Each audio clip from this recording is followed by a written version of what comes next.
వచ్చిన వెంటనే 1 సంవత్సరంలో ఇవన్నీ పూర్తి చేసే బాధ్యత తెలుగుదేశం జనసేన ప్రభుత్వం తీసుకుంటామని చెప్పి కూడా నేను మీకు తెలియజేస్తున్నా.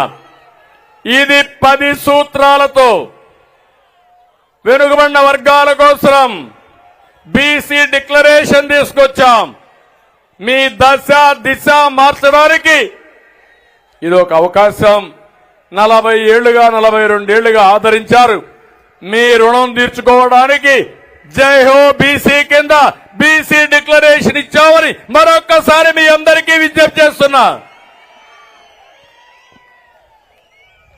ఇంకో పక్క మీరందరూ ఒకసారి గుర్తుపెట్టుకుంటే అనేక రకాలైనటువంటి కులాలన్నీ ఉన్నాయి బీసీల్లో కూడా. ఇప్పుడే పవన్ కళ్యాణ్ గారు, అచ్చెన్నాయుడు గారు, లోకేష్ గారు చాలా విషయాలు మాట్లాడారు. 153 కులాలు.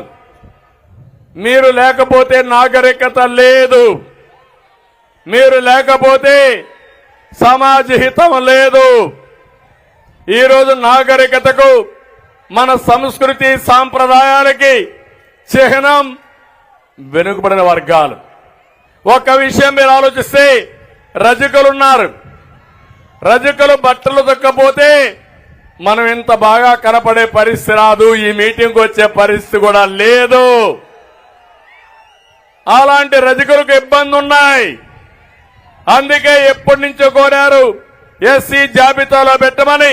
తప్పకుండా కేంద్రంతో ఒత్తిడి పెంచి సాధించే వరకు మీకు అండగా ఉంటామని మరొకసారి హామీ ఇస్తున్నాం. అదే మాదిరిగా చెరువులు, దోబీ ఘాట్లపై మీకు హక్కులుండేటివి, అవి కూడా తీసేశారు. ఇస్త్రీ పెట్లు ఇవ్వడం తీసేశారు. టీటీడీ దేవాలయాలు, ఆసుపత్రుల్లో మీకే కాంట్రాక్టులు ఉండేటివి. ఇలాంటి చాలా పోయే పరిస్థితి వచ్చాయి. దోబీ ఘాట్లకు 200 యూనిట్ల కరెంటు ఉచితంగా ఇస్తే దాన్ని కూడా దెబ్బతీశారు. నేను ఒకటి హామీ ఇస్తున్నా, ఈ విధంగా కోరబ, యాదవులకైతే డైరీ పరిశ్రమలకు ప్రోత్సాహాలు ఇచ్చాం, అవి కూడా తీసేశారు. బంజర భూముల్లో పశువులు మేపుకోవడానికి 559 జీవో ఇస్తే దాన్ని అమలు చేసే పరిస్థితి లేదు. వారికి అందరికీ నేను హామీ ఇస్తున్నా, తప్పకుండా మీ జీవితాల్లో వెలుగు తీసుకురావడానికి ఏం చేయాలో చేస్తామని యాదవులకు హామీ ఇస్తున్నా. వడ్డెర చాలా ఎలాబరేట్ గా చెప్పారు పవన్ కళ్యాణ్ గారు, పూర్తిగా నేను ఏకీభవిస్తున్నా. ఏవైతే రాళ్లు కొట్టేదే వృత్తిగా పెట్టుకుని ఆ రాళ్లతోనే జీవితాలు గడిపి ప్రాణాలు పోగొట్టుకున్న సంఘటనలున్నాయి. అలాంటి వారికి ఆ రాళ్లు కొట్టుకునే హక్కు పోగొట్టారంటే ఏమనాలని అర్థం కావడం లేదు. తప్పకుండా వడ్డీలకి న్యాయం చేసే బాధ్యత ఎస్టీలుగా చేర్చాలని ఎప్పటి నుంచో అడుగుతున్నారు. ఇది సాధించి తీరాలి. దీనికోసం పూర్తిగా మేము మద్దతుగా ఉంటామని వడ్డీ కులానికి హామీ ఇస్తున్నా. ఈశ్వ బ్రాహ్మణులు, ఎందుకంటే టైం తక్కువ ఉంది కాబట్టి అన్ని కులాలు నేను చెప్పలేకపోవచ్చు, కానీ ఈశ్వ బ్రాహ్మణ్ గాని, నూర్ భాషా, దూదేకుల ముస్లిం, మత్స్యకారులకైతే 217 జీవో రద్దు చేశారు. మళ్లీ హామీ ఇస్తున్నాం, 217 జీవోని మళ్ళా తీసుకొచ్చే బాధ్యత తెలుగుదేశం జనసేన తీసుకుంటాం. ఇవే కాకుండా చేనేత, ఈ నియోజకవర్గంలో చేనేత ఎక్కువగా ఉన్నారు, చాలా ఇబ్బందుల్లో ఉన్నారు. వాళ్ళు నేసే వస్త్రాలపైన జీఎస్టీ వేశారు, అనేక విధాలుగా ఇబ్బంది చేశారు. 217 జీవో రద్దు చేస్తాం. పాత జీవో ఉండేది, దాన్ని కావాలని ఇచ్చేశారు. ఇది ముఖ్యంగా మత్స్యకారుల కోసం. ఇంకో పక్క మీరు చూస్తే చేనేత కోసం వాళ్ళు నేసే వస్త్రాలపైన జీఎస్టీ క్యాన్సిల్ చేసి పూర్తిగా ఆదుకునే బాధ్యత తీసుకుంటాం. నాయి బ్రాహ్మణ్ గాని, కుమ్మర, మేదరి, గీత కార్మికులు, వాల్మీకి బోయ, అరటిక, ఎంబీసీ, పాల ఏకిరి, నగరాలు, కృష్ణ బలిజ, పూసల,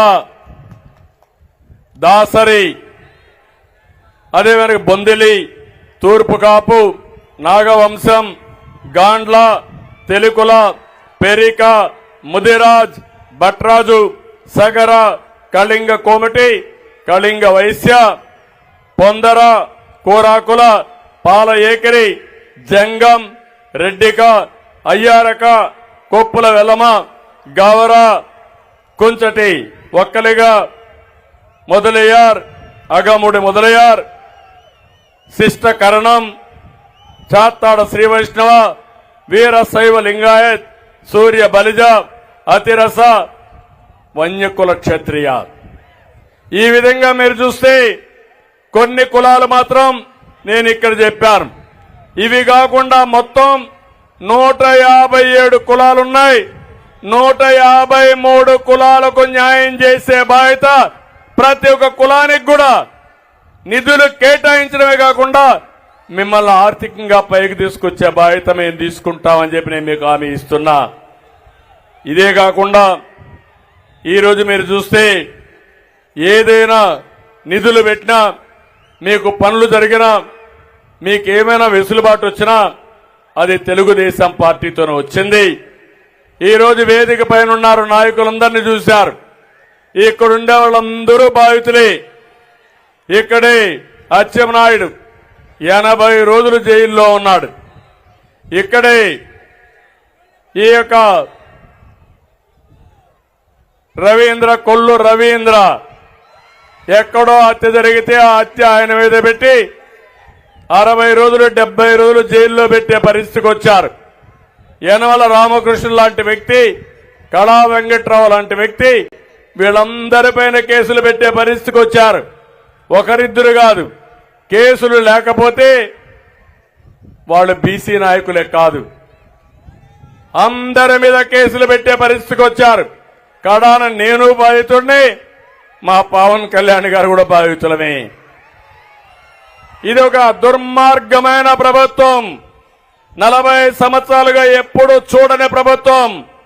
బీసీ నాయకత్వాన్ని పెంచిన పార్టీ తెలుగుదేశం పార్టీ. బీసీ నాయకత్వం పైన గొడ్డలి వేటు వేసిన పార్టీ వైఎస్ఆర్ కాంగ్రెస్ పార్టీ. నేను అడుగుతున్నా మిమ్మల్ని, ఈరోజు జయరామ్ గారు ఉన్నారు, మంత్రిగా రాజీనామా చేసి తెలుగుదేశం పార్టీకి వచ్చారు. నేను వారిని అభినందిస్తున్నా. అదే సమయంలో మీరు ఒకటి గుర్తుపెట్టుకోవాలి, ఆయన్ని ఎమ్మెల్యేగా తీసేసి ఎంపీగా పొమ్మన్నారు. కారణం చెప్పమన్నాడు. కారణం చెప్పలేదు. చెప్పకపోతే నీ ఎంపీ నాకు అవసరం లేదని ఎంపీ కూడా వదులుకున్న వ్యక్తి జయరామ్ గారు. నేను అడుగుతున్నా, ఆయన తప్పులు చేస్తుంటే ఆయన కాదన్నారు. కానీ మీ పెద్దిరెడ్డి కుటుంబ వ్యవస్థ ఉంది అక్కడ, రాష్ట్రాన్ని దోచుకుంటున్నాడు.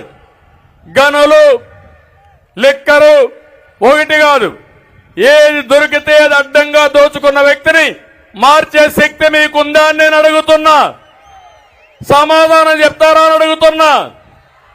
ఇంకో పక్క వెనుకబడిన వర్గాల్ని ఊచకోత కోసినటువంటి ఏదైతే పల్నాడులో ఉండే రాజకీయ నాయకులు మార్చే శక్తి మీకుందా అని నేను అడుగుతున్నా. 18 మంది బీసీ నాయకులు చెప్పారు, చంద్రయ్యని చంపుతా ఉంటే చంపే మునుపు జై జగన్ను నిన్ను వదిలిపెడతామంటే నా ప్రాణం పోయినా పర్వాలేదు, జై చంద్రబాబు, జై తెలుగుదేశం అని ప్రాణం వదిలాడు. ఏ విధంగా మర్చిపోగలుగుతానని అడుగుతున్నా మిమ్మల్ని. నేను పాడిపోసా, అది కాదు ఇక్కడ ఇష్యూ. నా కుటుంబ సభ్యుణ్ణి